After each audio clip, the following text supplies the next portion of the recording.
very good evening to you. I'm Lisa Broom with the CBC Evening News. In our top story tonight, residents and businesses in a number of parishes serviced by the Bell Pumping Station should brace for interruptions in water service this Friday as electrical upgrades continue at the facility. Low water pressure is expected as the station will be shut down from 3 in the evening until 6 that day. A CBC team visited the pumping station and was updated on the work by project engineer at the Barbados Water Authority, Nathan Hart. Affected areas include communities across parts of St. Michael and Christchurch and may include the city and its environs, Pine and Wildy, Waterford, Britain's Hill and surrounding areas. The BWA will inform the public about the ongoing work at the Bell Pumping Station and their scheduled times over the coming days.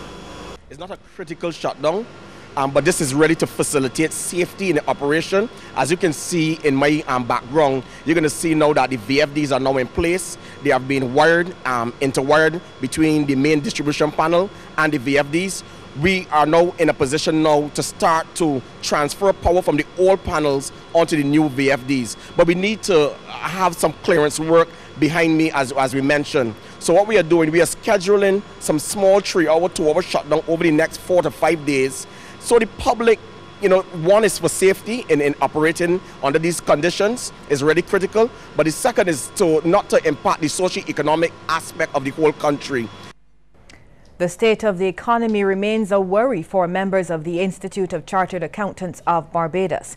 Executive Director Reginald Farley made the group's concerns known during the press launch for Accountants Week. Now, while highlighting that some strides have been made with respect to GDP growth, he says the increasing vulnerability along with the downgrades are a cause for concern. Mr. Farley says the island's competitiveness has taken a hit. Some of it due to the overall economic situation, but some of it due to internal structural issues. So I think that we have to really continue to focus on our competitiveness. And why do I say that? I think that sometimes we compare ourselves to ourselves, we look internally, and because we're doing today better than we did last week or last year, we celebrate, we keep it fat, we have a grand time. But in truth and in fact, other countries are doing it faster, better, cheaper, and then we wonder, well, where's our lunch going? They're eating our lunch.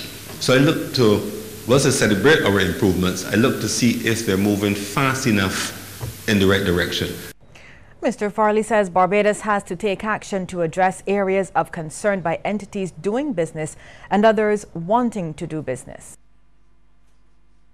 To make sure that as private sector service providers and as government sector providing business facilitation services, that we make that improvement. And that is a push that ICAP has been making now for the past several years. I believe we highlighted it in our 2011 submission of recommendations to the Ministry of Finance, along with the need to protect the investment grade as we have at the time and so on. We now turn to news from the Upper House, where a government senator is warning against sending mixed messages to children because this may be the precursor to some of the sexual harassment seen today. Minister in the Prime Minister's office, Senator Patrick Todd, says traditionally girls are protected while boys are encouraged to be promiscuous. And the former city MP thinks that men can do the wrong things in trying to live up to these expectations. A young man may want to be accepted by the society, certainly by the opposite sex, as a worthwhile man. And I'm saying just as how the adults in society would protect those young, precious women and say, no man should have their way with that young person, that young woman. Do not make the young man feel that if I'm not promiscuous, therefore I'm a sissy. I'm saying that sort of peer pressure can create mixed signals and confusion in the minds of some young men who may therefore believe that they must, to be accepted by their peers, to be accepted even by the opposite sex, they have to be promiscuous. They have to adopt this aggressive behavior. Enacting the Employment Sexual Harassment Prevention Bill will put Barbados in good standing internationally. It will be one of the few countries in the world with these types of protections under the legislation. On this from Parliamentary Secretary in the Ministry of Tourism, Senator Irene Sandiford Garner. She wants Barbadians to get familiar with the bill, which she says should not be taken lightly. Describing it as a piece of socially progressive law, Senator Sandiford Garner says it gives victims critical powers which they did not have before. Most importantly, an immediate means of addressing their situation. For generations in this country, and I suppose globally, we have trivialized issues which relate to gender matters. We have trivialized issues which specifically relate to women. And we all know that the majority of persons who are sexually harassed in the workplace are female. It is also important as we continue as a country to move towards being a socially balanced society, where social justice and basic human rights are protected. Because sexual harassment is a violation of an individual's human rights. Independent Senator Carol Lady Haynes has warned against creating a hostile environment as the powers that be work to protect people from sexual harassment. While she fully supports the Employment Sexual Harassment Prevention Bill, she says it is very possible for colleagues to make a risque joke or interact physically without it being offensive. Lady Haynes says this is where the training of the trainers will be important. We don't want to have a workplace where men can't, you can't speak, don't touch this lady, don't make a joke in front of her. No, that's not what we are trying to do with this bill. That's not my read on it. What we are trying to do is to protect women and sometimes men who are in vulnerable positions. But I think we want to make sure that we can still have a workplace where we enjoy each other and we can have good repartee, and it's not everything that you do or say is not considered sexual harassment. Lady Haynes, who led the HIV Commission for several years, says the bill also provides the framework for tolerance in the workplace. Let us open our minds, let us be tolerant, let us accept our brothers and sisters. Let us not take perceptions of behaviors outside of the workplace into the workplace. But let's use this as a takeoff point, because we're talking about sexual harassment in the workplace. There is non-sexual harassment in the workplace. There is sexual harassment on the streets, as I've mentioned. So that this is a broader conversation that we can start to have. In other news now, a St. Philip man has been remanded to Dodds Prison on a murder charge. Police charged 42-year-old Kenrick Dean David of Dodds Land Church Village for the murder of 39-year-old Jeffrey Oliver of Reeves Hill, St. James, which occurred sometime between August 17th and September 30th. On August 17th, Oliver was involved in an altercation with another man at the Cheapside Market and stabbed in the chest. He was transported to the QEH by ambulance, where he was admitted but died from those injuries on September 30th.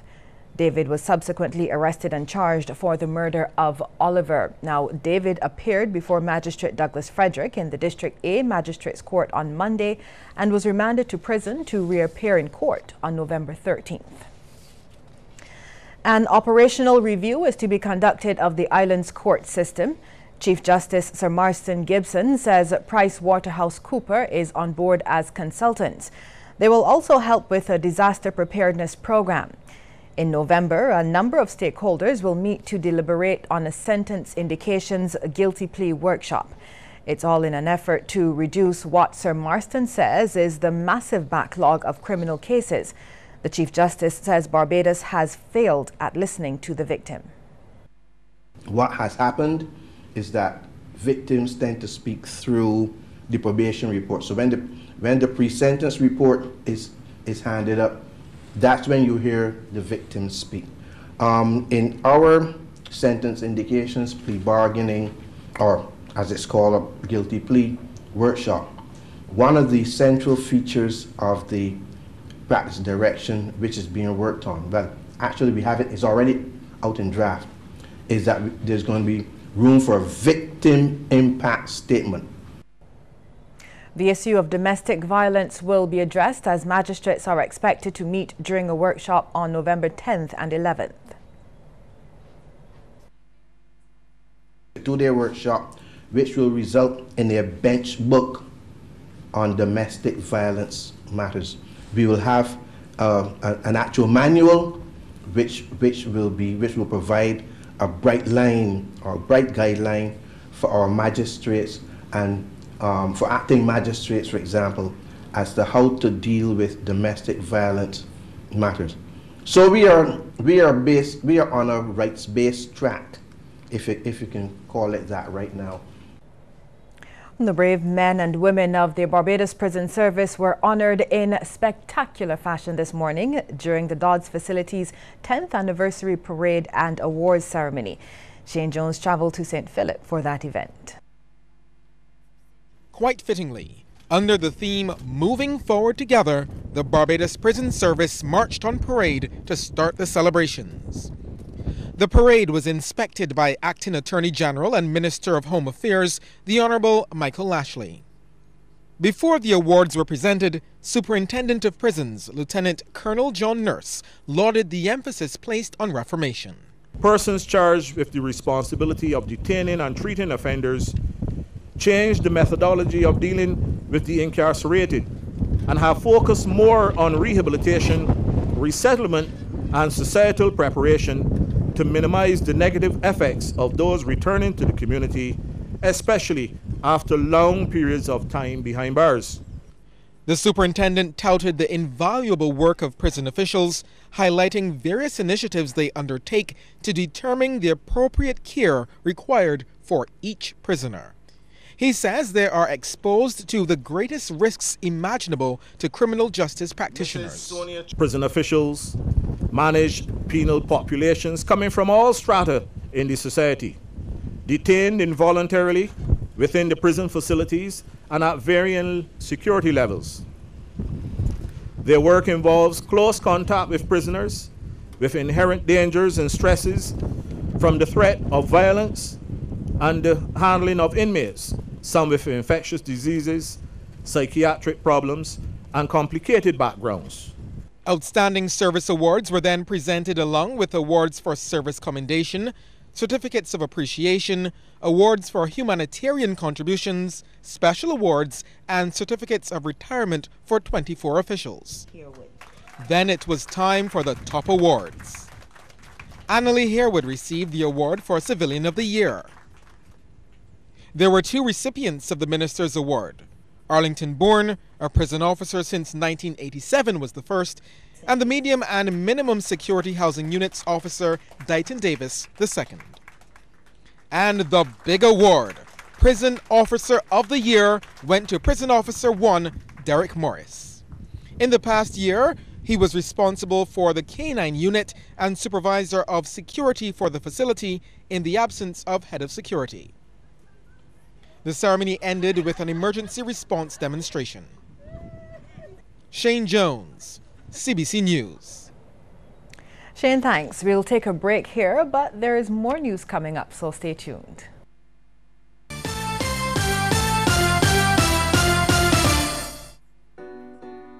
It started with my love for making things. That became a business. And when I wanted to expand, I chose a partner that could help me build on my vision. A partner that made growing my business easier with fewer steps. That's banking that starts with me. It starts with you. Scotiabank. Hi, we are Rum & Co. And we want you to know that all of us play a part in tourism. I am tourism. I am tourism. I am tourism. I am tourism. Tourism is our business. Let's all play a part. A message from the Barbados Tourism Product Authority. Moving forward together.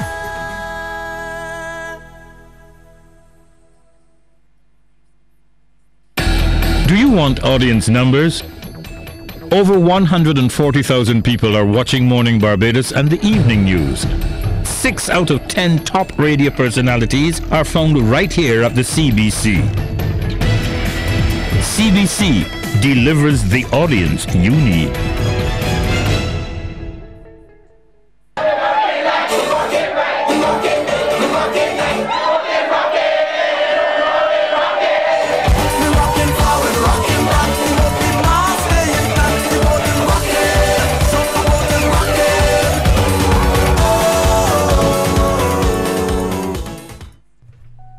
The Salvation Army Barbados Division takes this time to appeal to all Barbadians to support this effort to help our Caribbean brothers and sisters in Dominica, who are desperately in need of the following items: canned foods and other non-perishable foods, bottled water, Pampers, children and adults, children educational material, bed cots.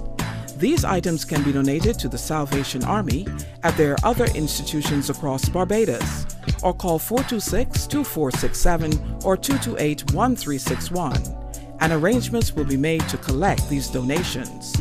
Please note no clothing necessary. We also welcome any monetary donations to this effort through our local account at Scotiabank, account number 000-901-9858. The Salvation Army Appeal.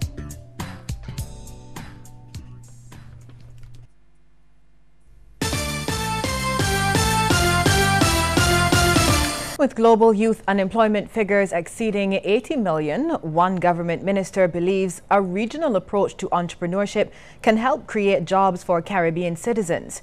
Youth Minister Stephen Lashley says this will help to propel economic growth and boost development in the respective countries.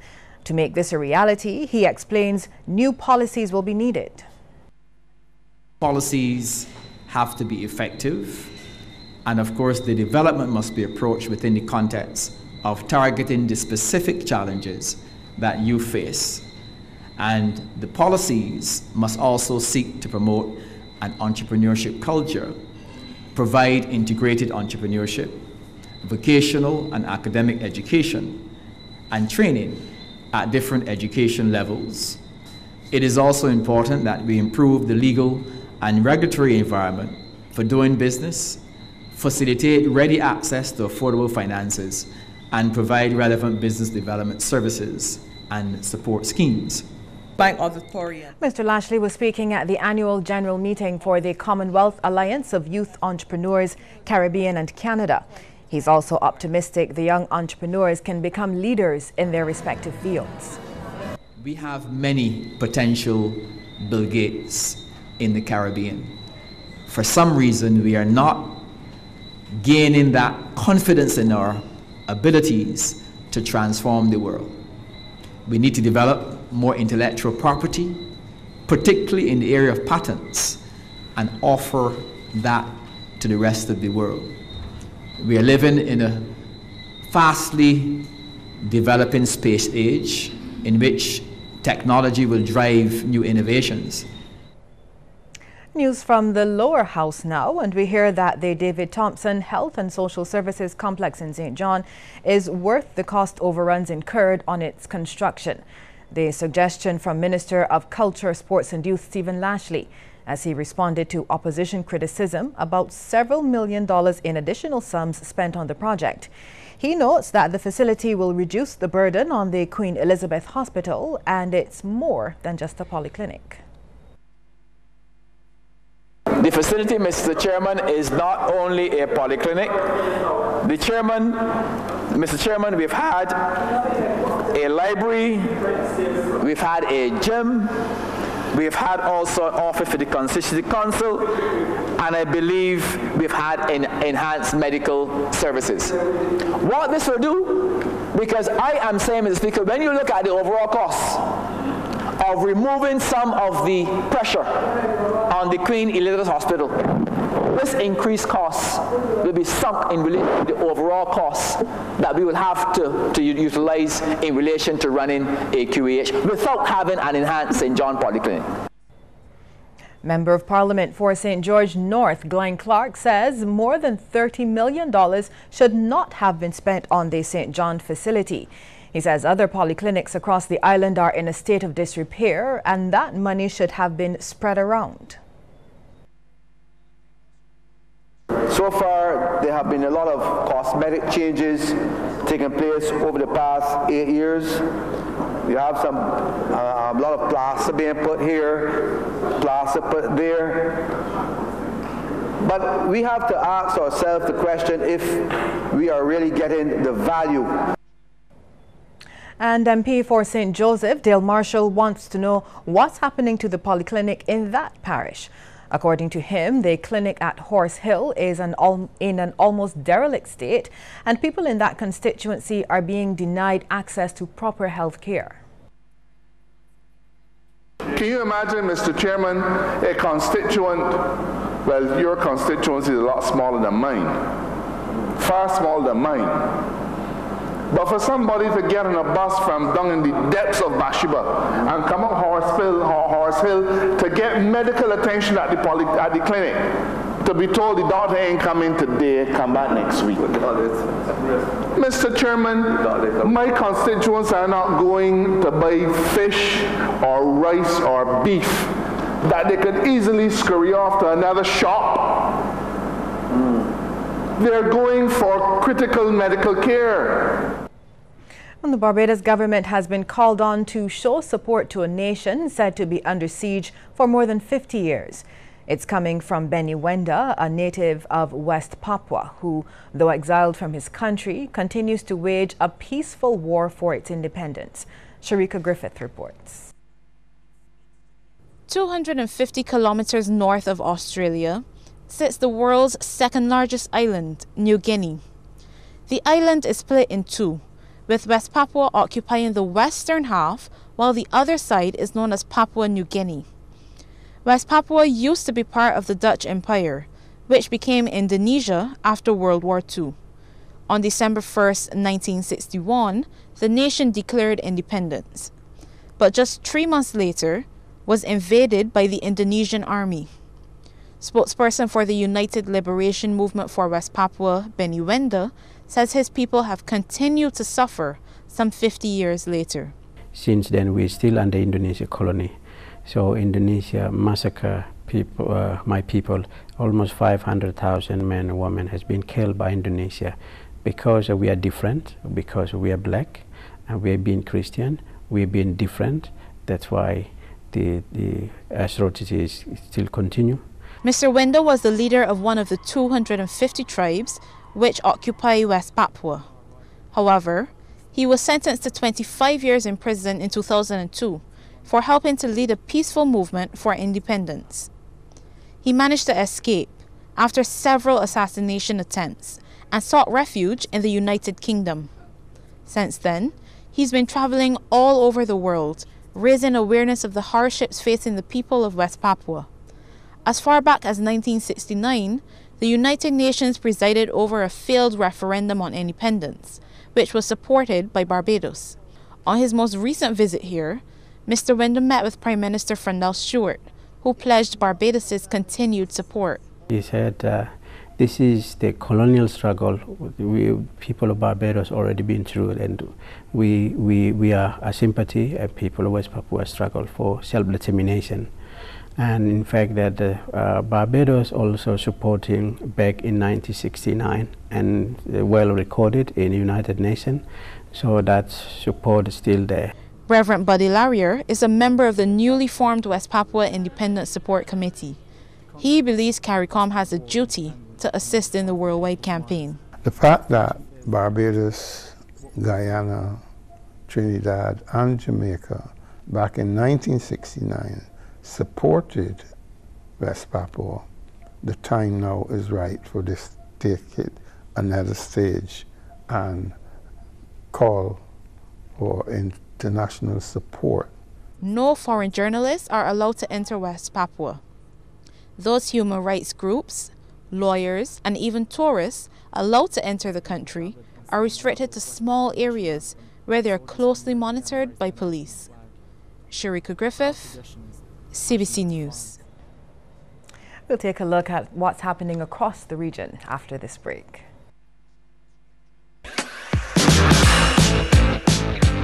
Upgrade to Digicel's Quick Pick Bundles. Save big on data. Get data and get unlimited WhatsApp messaging and Digicel Talk. Pick a 1-day bundle, a 7-day bundle, or for the best value, a 30-day bundle.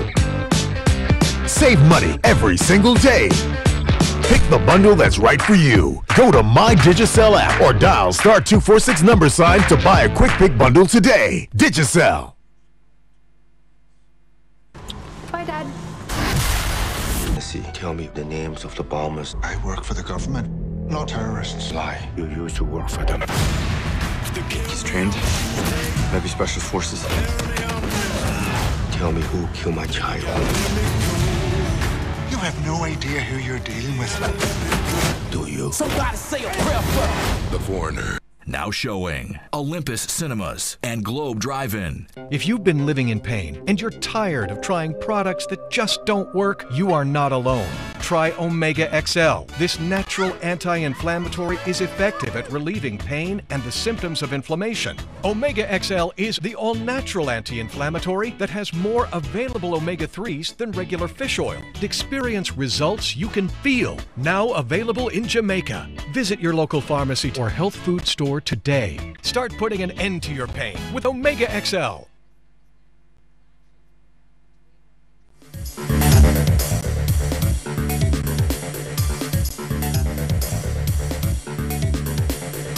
Regional news now. Mexico's President Enrique Peña Nieto will arrive in Belize next week to chair the 4th CARICOM-Mexico Summit. The Mexican embassy said that Nieto, who will spend 6 hours during his stay on October 25th, will use the summit to promote his nation's cooperation with the Caribbean in terms of security and climate change, as well as natural disasters. It said his attendance is geared to the strengthening of the breakthrough of the 3rd Mexico CARICOM Summit held in 2014, describing the visit as significant. He said that discussions about cooperation is a very important part of the relationship between Mexico and the Caribbean. In Jamaica, police have been identifying known criminal gangs as zones of special operation have been declared. Jamaica police say they've identified 12 criminal gangs operating in Denham Town, as Prime Minister Andrew Holness named the Kingston area as the 2nd zone of special operations under the Law Reform Zones of Special Operations Act. Police Commissioner George Coelho says since 2015 there has been gang conflict between Tivoli Gardens' Young Generation Gang and the Denham Town Coalition. He says this has resulted in several murders, shootings and robberies. The Pan-Caribbean Partnership Against HIV and AIDS is expected to host a 2-day consultation in Trinidad and Tobago. This is in an effort to formulate a regional advocacy strategy and a 5-year implementation plan. PANCAP Director Derek Springer says the consultation is pivotal to the region's response to HIV, since recent advocacy efforts have been limited in their reach, effectiveness and strategic focus. Passengers traveling to Florida from the United Kingdom found themselves in Bermuda for a day. This after a flight from London Gatwick was diverted to the island to enable a sick youngster to get urgent medical treatment. According to Skyport, which runs airport operations in Bermuda, the Virgin Atlantic Boeing 747 jetliner landed in Bermuda last night with 429 passengers and 14 crew members. The other passengers were taken to various hotels, returning to the airport before their flight to Orlando finally departed. Here's a tip now from Cooperators General Insurance. This tip of the day is brought to you by Cooperators General Insurance Company Limited. Insurance the way you want it to be. A breast self-examination is an exam of the breast that you do yourself on a monthly basis.